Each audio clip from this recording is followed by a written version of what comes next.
大家好，歡迎翻到嚟南骨子故事頻道啊！我喺馬來西亞已經翻咗嚟2日，但係呢幾日咧都瞓得唔係咁好啊！因為唔係 jet lag 啊，馬來西亞同香港嘅時間係一樣嘅，仲發惡夢添。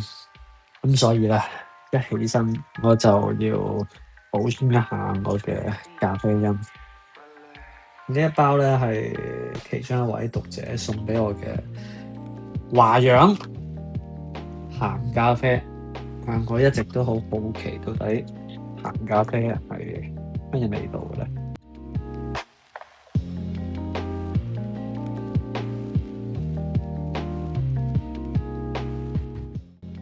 咁大包嘅，定係啲粉已經裝咗我1/3個杯，聞落去又冇乜分別，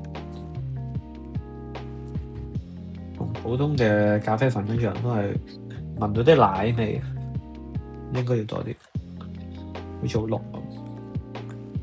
到底鹹嘅咖啡係乜嘢一回事？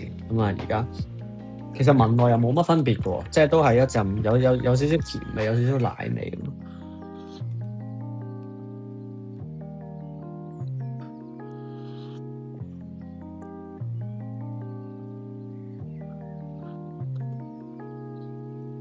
我試唔到有鹹味喎，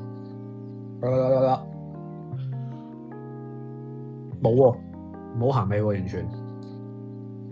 但係幾好飲嘅，好有即沖咖啡嗰種甜味、奶味同埋少少嘅咖啡味。但係唔知點解咧，雖然呢一類即沖咖啡味係比較淡嘅，奶味同甜味就好濃嘅，但係咧佢又好提神嘅，佢係比起一般嘅咖啡咧提神嘅。講下點解呢一排失眠啊，同埋發惡夢啊。講翻琴日個惡夢先。話說咧，因為我喺28號，即係2日之後，星期六啊，3月28號喺尖沙咀嘅誠品咧有個分享會嘅。咁我就喺 Facebook 同 IG 度宣傳啦，但係反應好似一般咁。咁我就驚啦，會唔會香港嘅讀者以為係馬來西亞嘅分享咧，所以佢冇睇到內容啊，唔知道我星期六會唔會冇人嚟咧？所以我就一直都喺度諗啊，跟住就瞓唔着。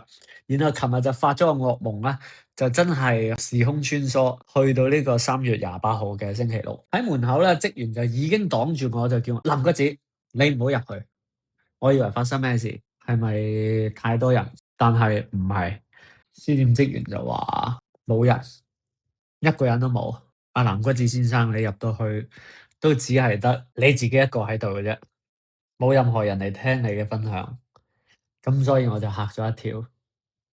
然後鏡頭一轉，我個人就出現咗喺呢尖沙咀海旁嗰度，見到架雪糕車，我買咗杯軟雪糕，望住個海，一路食雪糕，一路流眼淚。希望呢個夢想唔好成真。大家如果睇到呢條影片嘅話，嗰日又冇乜嘢做嘅，記住香港分享真係1年1次嘅啫。咁所以如果你今次錯過咗嘅話咧，就要等下一年啦。好啦，惡夢分享完啦。主要今條片咧係想同大家分享一下前幾日去馬來西亞書展嘅一啲經過嘅。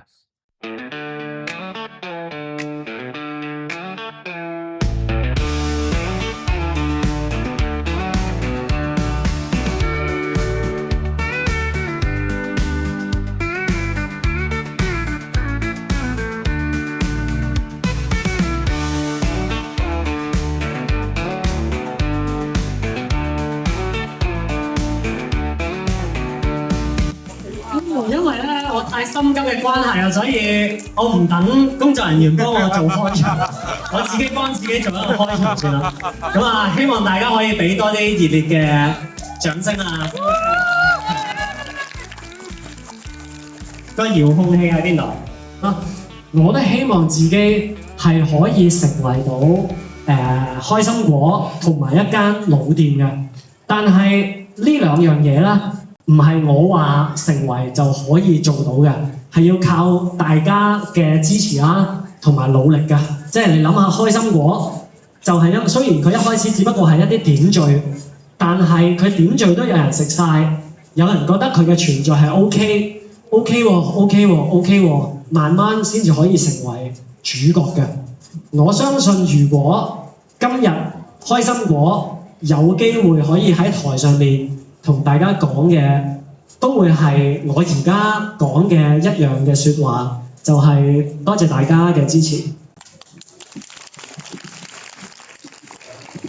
好，咁接下來就係、好，非常感謝大家。那還沒有購買老師書記的朋友們呢，可以到我們主舞台旁的收銀處，然後獲取號碼牌。那待會簽書環節呢會在台上。